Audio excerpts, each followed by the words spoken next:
नमस्कार साथियों, मैं महाराज कुमार गुप्ता, आपका अपना यूट्यूब चैनल दक्ष म्यूजिक क्लासेस में मित्रों आपको स्वागत है। मित्रों, जितने भी बीपीएससी तैयारी 4.0 की मित्रों तैयारी कर रहे हैं उनके लिए मित्रों उड़ान बैच 08 मतलब 8 नंबर मित्रों आपको स्वागत है।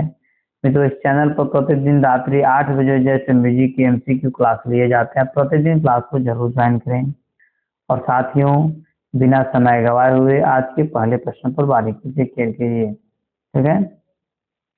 राग में जिस स्वर की प्रधानता हो वह स्वर क्या कहलाता है? ए में मंद्र है, बी में अपन्यास है, सी में अंश है, डी में आपका न्यास है। और तो साथियों बताइए कि राग में जिस स्वर की प्रधानता हो वह स्वर क्या कहलाता है। मित्रों बताते चले कि बहुत ही महत्वपूर्ण प्रश्न है। राग में जिस स्वर की प्रधानता होती है उसे अंश कहते हैं। ऑप्शन नंबर सी साथियों सही है। अगला प्रश्न मित्रों, आधुनिक रागों में प्रारंभिक स्वर क्या होता है? ए में आपका मध्य षड्ज है, बी में मंद्र निषाद है, सी में शुद्ध दैवत है, डी में आपका पंचम न्यास है। और से मित्रों बताइए कि आधुनिक राग में प्रारंभिक स्वर क्या होता है। मित्रों और बताते चले कि 3 नंबर प्रश्न का आंसर आपका हो जाएगा मध्य षड्ज। ऑप्शन नंबर ए पर हमारा सही है। अगला प्रश्न मित्रों, वर्तमान समय में प्रत्येक राग का समापन किस पर होता है? वर्तमान समय में प्रत्येक राग का समापन किस पर होता है? मित्रों, ए में आपका न्यास है, बी में अपन्यास है, सी में मध्य षड्ज है, डी में आपका मंद्र निषाद है। और से मित्रों बताइए कि वर्तमान समय में प्रत्येक राग का समापन किस पर होता है। तो साथियों बताते चले कि 4 नंबर प्रश्न का आंसर आपका हो जाएगा मध्य षड्ज। ऑप्शन नंबर सी हमारा सही है। अगला प्रश्न मित्रों ध्यान दीजिएगा बारीकी से। वर्तमान समय में निम्न में से किसे संगीत रूपी भाषा का विराम चिन्ह कहा जा सकता है? ए में आपका न्यास है, बी में अपन्यास है, सी में अल्पत्र है, डी में आपका न्यास तथा अपन्यास है। मित्रों फट से बताइए कि 5 नंबर प्रश्न का आंसर क्या होगा। साथियों बताते चले कि 5 नंबर प्रश्न का जो आंसर हो जाएगा ऑप्शन नंबर डी न्यास तथा अपन्यास मित्रों आपका सही आंसर है। अगला प्रश्न साथियों, सप्तक के कितने प्रकार माने गए हैं? ए में आपका 2 है, बी में 3 है, सी में 5 है, डी में आपका 7 है। और से मित्रों बताइए कि सप्तक के कितने प्रकार माने गए हैं। तो मित्रों सप्तक के कुल 5 प्रकार माने गए हैं। ठीक है। ऑप्शन नंबर सी हमारा मित्रों सही है। नहीं, इस प्रकार बिना समय गवाए हुए अगले प्रश्न पर साथियों बारीकी से ध्यान दीजिएगा। निम्न में से कौन सप्तक के प्रकारों में शामिल नहीं है? ए में आपको विद्रुत है, बी में मंद्र है, सी में मध्य है, डी में आपका तार है। मित्रों बताते चले कि तार सप्तक है ये है, फिर मंद्र सप्तक है ये है, मध्य सप्तक है ये, तार सप्तक है। तो सप्तक कौन नहीं है? विद्रुत मित्रों कोई सप्तक नहीं है। ऑप्शन नंबर ए पर हमारा क्या है सही है। अगला प्रश्न मित्रों ध्यान दीजिएगा बारीकी से कि मंद्र सप्तक में कौन सा लय अधिक कर्ण प्रिय प्रतीत होता है? ए में आपका मध्य लय है, बी में द्रुत लय है, सी में विलंबित लय है, डी में आपका मित्रों इनमें से कोई नहीं। साथियों फट से बताइए कि मंद्र सप्तक में कौन सा लय अधिक कर्ण प्रिय प्रतीत होता है। तो मित्रों 8 नंबर प्रश्न का आंसर हो जाएगा ऑप्शन नंबर सी विलंबित लय मित्रों आपका सही आंसर है। अगला प्रश्न साथियों कि निम्न में से कौन सा राग तार सप्तक में अधिक रंजक नहीं प्रतीत होता है? ए में आपका राग बहार है, बी में राग दरबारी है, सी में राग अंडना बसंत है, डी मित्रों इनमें से कोई नहीं। मित्रों फट से बताइए कि निम्न में से कौन सा राग तार सप्तक में अधिक रंजक प्रतीत नहीं होता है। तो 9 नंबर प्रश्न का आंसर हो जाएगा राग दरबारी। ऑप्शन नंबर बी मित्रों हमारा सही आंसर है। अगला प्रश्न साथियों, निम्न में से कौन सा राग गंभीर प्रकृति का माना जाता है? ए में आपका राग दरबारी है, बी में राग बहार है, सी में राग अंडाना हो जाएगा, राग होगा। ठीक है। राग अंडाना बसंत, डी मित्रों उपयुक्त में से सभी सही है। मित्रों बताते चलें कि 10 नंबर प्रश्न का आंसर हो जाएगा ऑप्शन नंबर ए पर राग दरबारी, राग दरबारी। ये आपको याद रखना साथियों, ए पर आंसर हमारा क्या है सही है। अगले प्रश्न पर मित्रों ध्यान दीजिएगा। किसी राग में बहुत कितने प्रकार से दिखाया जाता है? ए में आपका 5 है, बी में 4 है, सी में 3 है, डी में आपका 2 है। और से मित्रों बताइए किसी राग में बहुत कितने प्रकार से दिखाया जाता है? मित्रों 11 नंबर प्रश्न का आंसर हो जाएगा 2 प्रकार का। ठीक है, ऑप्शन नंबर डी हमारा सही है। एक का नाम है अल्पत्व बहुत्व। ठीक है, दूसरा का नाम मित्रों आपको कमेंट में बताना है। अगला प्रश्न साथियों ध्यान दीजिएगा कि निम्नांकित कथनों में से असत्य कथन की पहचान करें। मतलब 4 स्टेटमेंट है, चारों कथनों में तो कौन सा है जो गलत है। कुछ समय मित्रों हम आपको छोड़ रहे हैं उतना समय में आपको क्या करना है कि आंसर कमेंट में दे देना है। फट से मित्रों बताइए। मित्रों बताते चले कि इस प्रश्न का आंसर आपका हो जाएगा, ध्यान दीजिएगा ऑप्शन नंबर सी आपका सही है। किसी राग में बहुत 5 प्रकार से दिखाया जाता है। ठीक है, अगले प्रश्न पर मित्रों ध्यान दीजिएगा। निम्नांकित कथनों में से कौन सा कथन सही है? ये भी मित्रों आपको कुछ समय हम छोड़ रहे हैं, इसमें भी आपको कुछ समय छोड़ने के उपरांत आपको कमेंट्स में आंसर बताना है। पढ़िए चारों ऑप्शन कि A B C D 4 option में तो इसमें से कौन आपका सही है। तो मित्रों जैसे ही हम प्रश्न पढ़ करके कुछ समय आपको देते हैं उतना समय में आपको ऑप्शन को क्लियर कर लेना चाहिए। तो 13 नंबर प्रश्न का आंसर आपका हो जाएगा ऑप्शन नंबर बी। राग दरबारी में गंधार का अभ्यास बहुत दिखाया जाता है। ठीक है, अगला प्रश्न मित्रों ध्यान दीजिएगा। राग विस्तार के समय किस स्वर को छोड़ दिया जाए, वह स्वर क्या कहलाता है? ठीक है, ए में आपका अनभ्यास अल्पत्व है, बी में लांघन अल्पत्व है, सी में अलांघन बहुत्व है और डी मित्रों अभ्यास बहुत्व है। और से मित्रों बताइए कि 14 नंबर प्रश्न का आंसर क्या होगा। साथियों बताते चले कि 14 नंबर प्रश्न का आंसर जो हो जाएगा मित्रों आपका ऑप्शन नंबर बी आपका सही है, लांघन अल्पत्व। ठीक है, ऑप्शन नंबर बी मित्रों हमारा सही है। अगले प्रश्न पर साथियों ध्यान दीजिएगा। निम्न में से किसमें स्वर को ठीक है राग का विस्तार करते समय छोड़ा तो नहीं जा सकता परंतु उस पर न्यास भी नहीं किया जाता है? ए में आपका अनभ्यास अल्पत्व है, बी में लांघन अल्पत्व है, सी में अलांघन बहुत्व है, डी में तो अभ्यास बहुत्व है। और से मित्रों बताइए कि 15 नंबर प्रश्न का आंसर क्या होगा। साथियों बताते चले कि 15 नंबर प्रश्न का आंसर हो जाएगा अनभ्यास अल्पत्व। ऑप्शन नंबर ए पर हमारा सही है। अगला प्रश्न मित्रों निम्नलिखित कथनों में से सही कथन को चुने। मतलब 4 ऑप्शन आपके सामने मित्रों दिया हुआ है, इसमें से कौन सा ऐसा स्टेटमेंट है जो मित्रों सही है। आप मित्रों यदि हमसे काफी दिनों से यदि आप कोर्स कर रहे हैं तो मित्रों आपको इस प्रश्न का आंसर जरूर देना चाहिए। और बाकी जितने भी शिष्य जो नए हमारे शिष्य हैं जो पहली बार जुड़े हैं उनको बारीकी से क्वेश्चन को पढ़ पढ़ के याद करने की जरूरत है। ठीक है, और तो इसी तरीके से कमेंट में आंसर दीजिए। ऑप्शन नंबर डी एकदम सही है। शुद्ध कल्याण में निषाद को आरोह में बढ़त करते और पकड़ लिया जाता है। ठीक है, ऑप्शन नंबर अगले क्वेश्चन पर तो ध्यान दीजिएगा। राग के आरोह अवरोह में 5 स्वर होने से किस जाति का राग कहलाता है? ए में आपका संपूर्ण जाति का राग, बी में साडो जाति का राग, सी में आपका ऑडो जाति का राग, डी मित्रों इनमें से कोई नहीं। और से मित्रों बताइए राग के आरोह अवरोह में 5 स्वर होने से किस जाति का राग कहलाता है? 17 नंबर प्रश्न का आंसर मित्रों हो जाएगा ऑप्शन नंबर सी, ऑडो जाति आपका सही आंसर है। साथियों अगला प्रश्न आपका है 3 मुख्य जातियों के मिश्रण से रागों की कुल 9 जातियां बनती है, निम्न में से कौन सा मुख्य जातियों में शामिल नहीं है?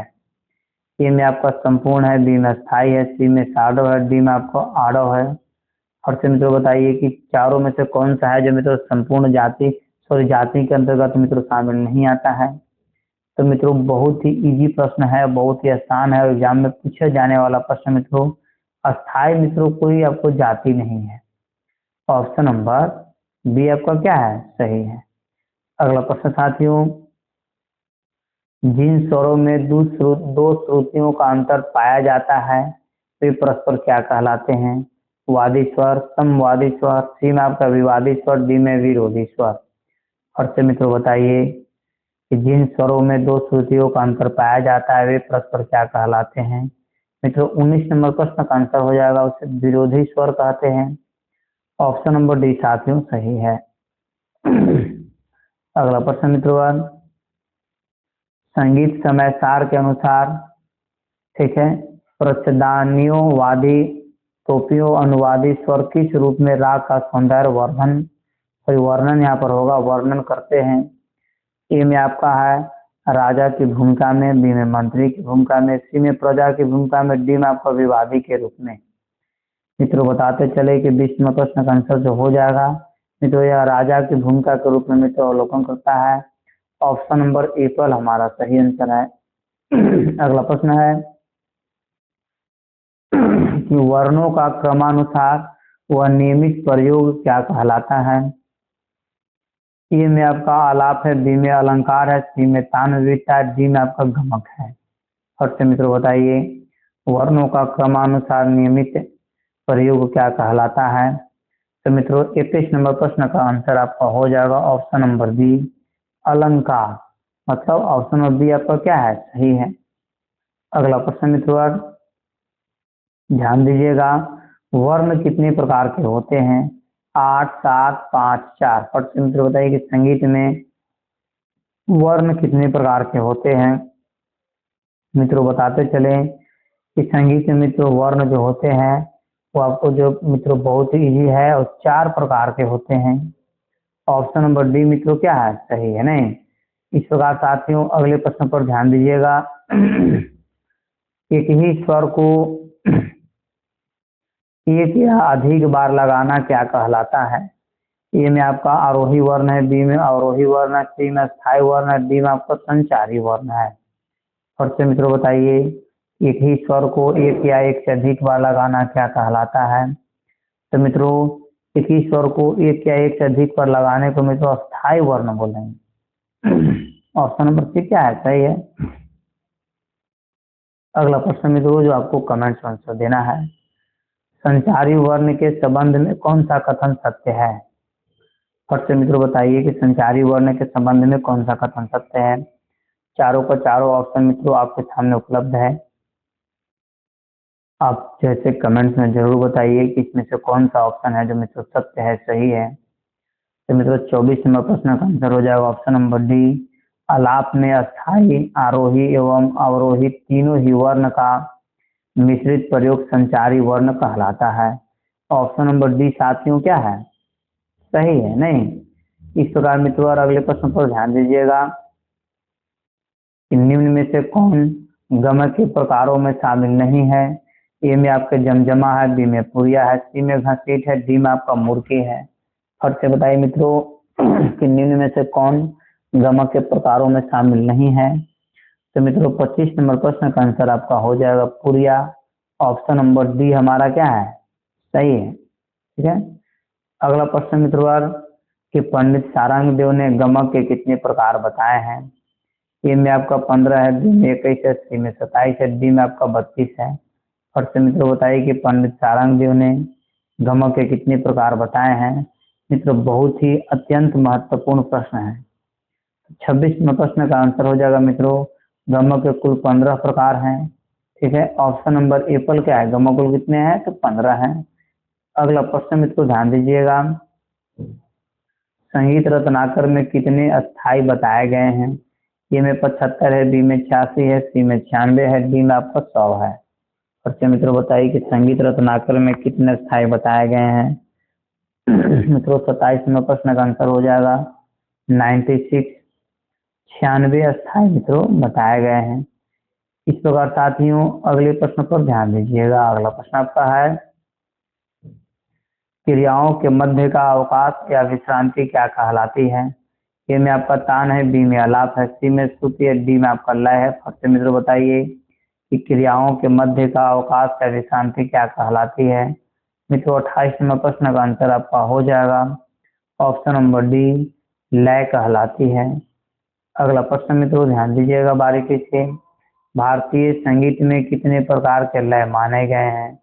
2, 3, 5, 7। फट से मित्रों बताइए, बहुत ही महत्वपूर्ण प्रश्न है कि भारतीय संगीत में कितने प्रकार के लय माने गए हैं। तो मित्रों 29 नंबर प्रश्न का आंसर हो जाएगा 3 प्रकार का मध्य लय, द्रुत लय। एक लय का नाम मित्रों आपको कमेंट्स में बताना है। ऑप्शन नंबर बी मित्रों इसका आंसर सही है कि भारतीय संगीत में कितने प्रकार के लय है, तो 3 प्रकार के हैं, द्रुत लय, मध्य लय। एक लय का नाम मित्रों आपको कमेंट्स में बताना है, ठीक है। मित्रों विलंबित लय 100% आपका सही आंसर है। हम तो बार बार यही प्रश्न आपके सामने करते हैं कि प्रत्येक प्रश्नों का आंसर कमेंट्स में दिया कीजिए। गलती होने से डरना ही नहीं है, गलती हो गया तो हो गया यार, नहीं। ठीक है, ध्यान दीजिएगा, गलती उसी व्यक्ति से हो सकता है जिसमें सुधारने की क्षमता हो, क्षमता रखता है, टैलेंट रखता है, ठीक है। इसलिए गलती होने से आप डरिए नहीं। निम्न में से कौन लय के प्रकारों में शामिल नहीं है। ए में आपका विलंबित लय है, बी में अति विलंबित लय है, बी में आपका मध्य लय है और डी में आपका द्रुत लय है।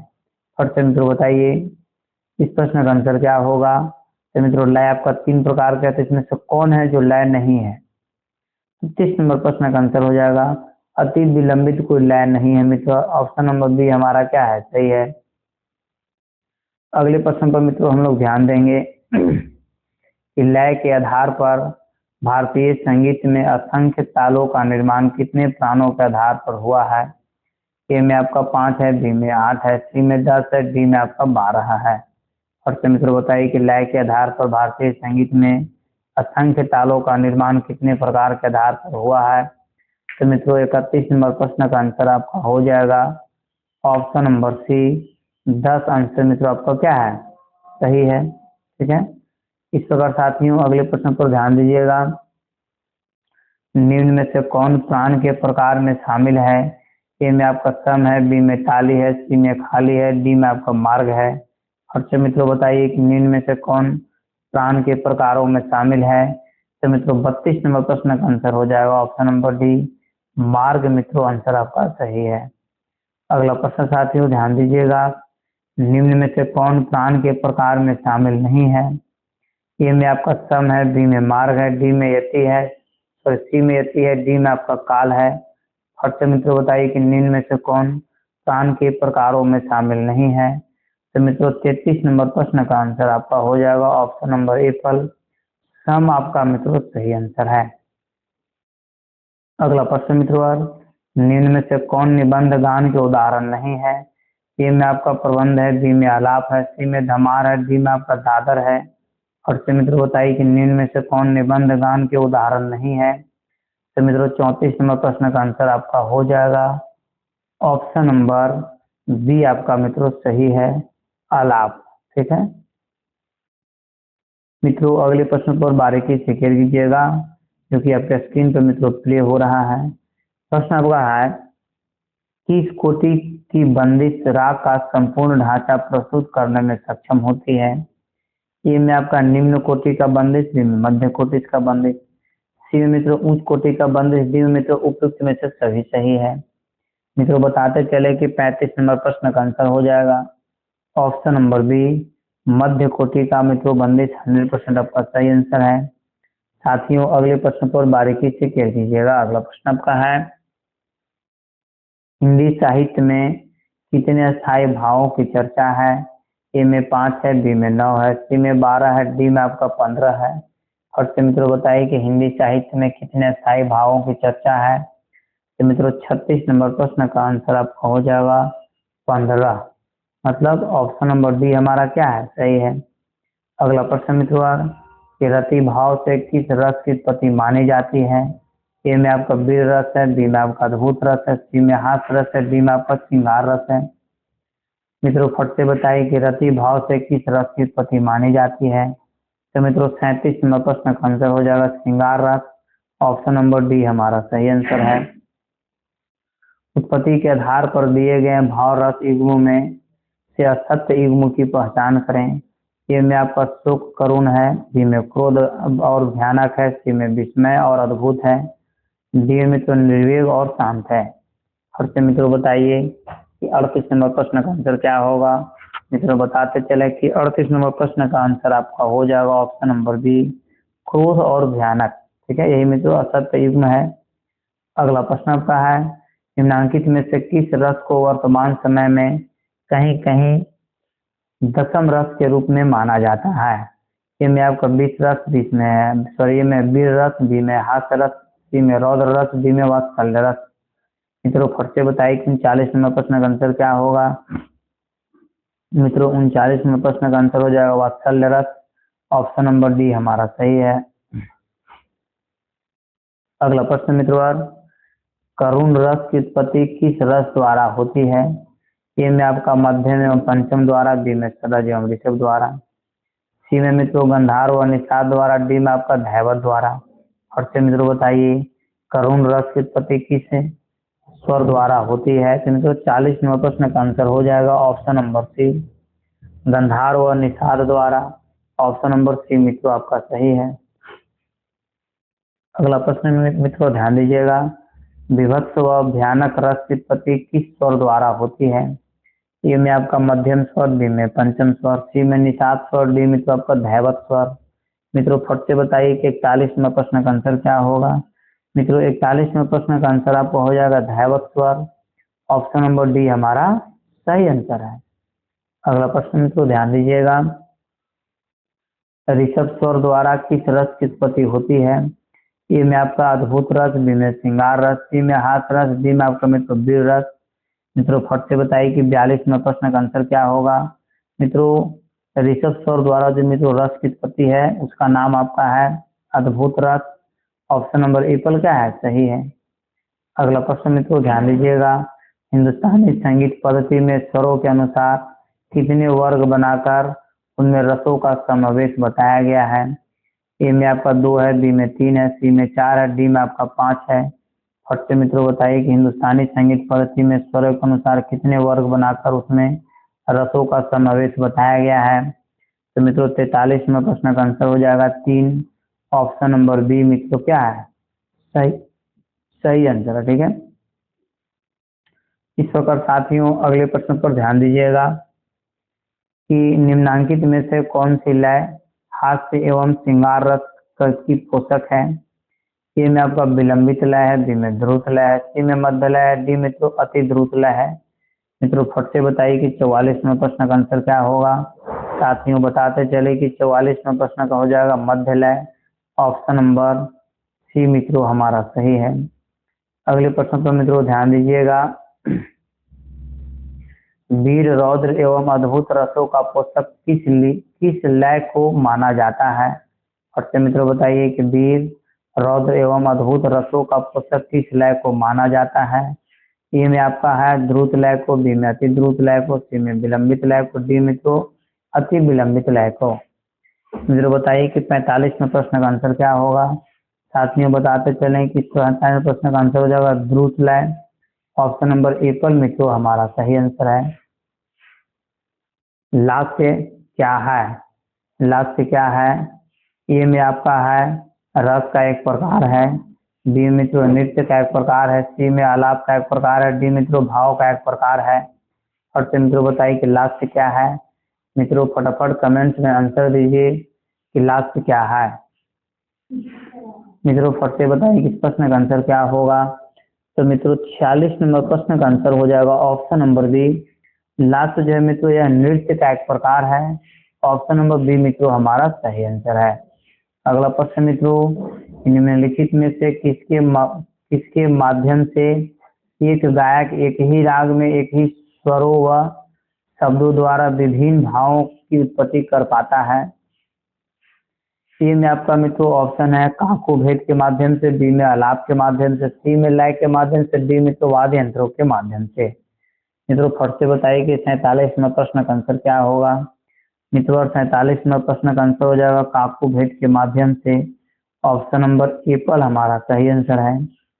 मित्रों अगले प्रश्न पर ध्यान दीजिएगा, श्रृंगार होगा यहाँ पर। ठीक है, श्रृंगार रस के लिए कौन सा वाद्य यंत्र उत्तम माना जाता है।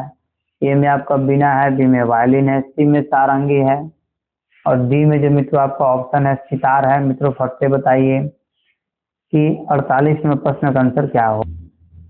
मित्रों फट से बताइए 48 में प्रश्न का आंसर क्या होगा। तो मित्रों 48 में प्रश्न का आंसर हो जाएगा ऑप्शन नंबर डी सितार। मित्रों आपका आंसर सही है। अगला प्रश्न मित्रों ध्यान दीजिएगा, शांत व करुणा रस के लिए किस वाद्य यंत्र को उत्तम माना गया है?